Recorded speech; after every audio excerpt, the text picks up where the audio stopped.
بسم اللہ الرحمن الرحیم۔ السلام علیکم ورحمۃ اللہ وبرکاتہ۔ بچوں کے لیے روزوں کے احکام۔ پھر محض امتحان کی تیاری کے لیے روزہ چھوڑ دینا بالا تار ہے۔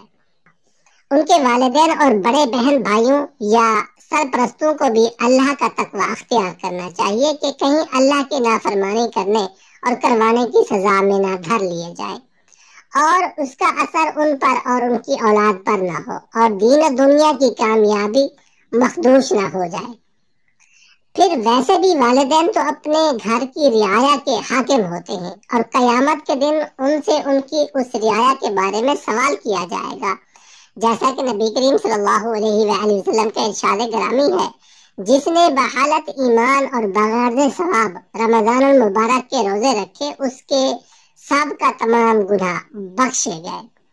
جس نے بحالت ایمان اور بغرض ثواب رمضان المبارک کے روزے رکھے اس کے سابقہ اور متاخرہ تمام گناہ معاف کیے گئے۔ تم میں سے کوئی شخص رمضان سے 1 یا 2 دن پہلے استقبال یا سلامی کا روزہ نہ رکھے۔ ہاں، اگر کوئی شخص روزے رکھتا آ رہا ہے تو وہ رکھ لے۔ جب رمضان المبارک آ جائے تو جنت کے دروازے کھول دیے جاتے ہیں۔ یہ تو ہوا بچوں کے روزوں کا شرعی حکم، لیکن اگر بچے اس عمر میں ہوں کہ روزے رکھ سکتے ہوں تو ان کے لیے روزہ رکھنا مستحب عمل ہے اور ان کے والدین یا سرپرستوں کو چاہیے کہ ان کو روزے کی ترغیب دلائے تاکہ وہ اس کے عادی بن جائے۔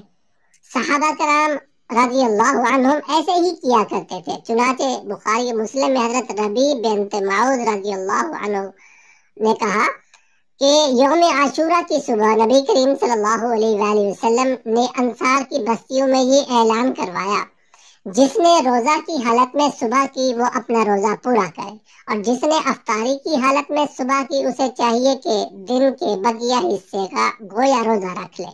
حضرت ربیع رضی اللہ عنہ فرماتی ہیں کہ اس کے بعد سے ہم لوگ یوم عاشورہ کا روزہ رکھا کرتے تھے اور اپنے چھوٹے بچوں کا بھی رکھواتے تھے۔ ہم مسجد میں جاتے تو بچوں کو کھیلنے کے لیے روئی کا کھلونا بنا دیتے تھے۔ جب کوئی بچہ کھانے کی ضد کرتا اور روتا تو اسے کھلونا دے کر بہلا لیتے حتیٰ کہ افطار کا وقت ہو جاتا۔ جب تم روزہ رکھو تو اپنے گھر اہل و عیال کے ساتھ افطار کرو، اس لیے کہ جو اپنے اہل و عیال کے ساتھ افطاری کرتا ہے اسے ہر ایک لقمہ کے بدلے ایک غلام آزاد کرنے کا ثواب عطا کیا جاتا ہے۔ نماز عشاء اور نماز تراویح کی ادائیگی کے بعد کھانا کھانا افطاری کے وقت سیر ہو کر نہ کھانا چاہیے، کیونکہ افطاری کے وقت سیر ہو کر کھانے کے باعث نماز عشاء اور تراویح میں نیند کے غلبہ کا احتمال ہوتا ہے، طبیعت میں سستی اور کاہلی واقع ہوتی ہے، جس کے باعث نماز میں قیام اور تراویح کا رہ جانے کا خطرہ ہے۔ روزے دار جتنی مقدار میں کھانا کھاتا ہے اسے اتنی ہی مقدار میں صدقہ بھی کر دینا چاہیے تاکہ روزے اور صدقے کا بیک وقت ثواب حاصل کرے۔ سحری کے وقت کھانا ضرور کھانا چاہیے۔ حدیث شریف میں ہے کہ سحری کھایا کرو، کیونکہ سحری کا کھانا کھانے میں ہر لقمہ کے بدلے 60 سال کی عبادت کا ثواب عطا کیا جاتا ہے۔ افطاری میں جلدی اور سحری میں قدرے دیر کرنی مناسب ہے۔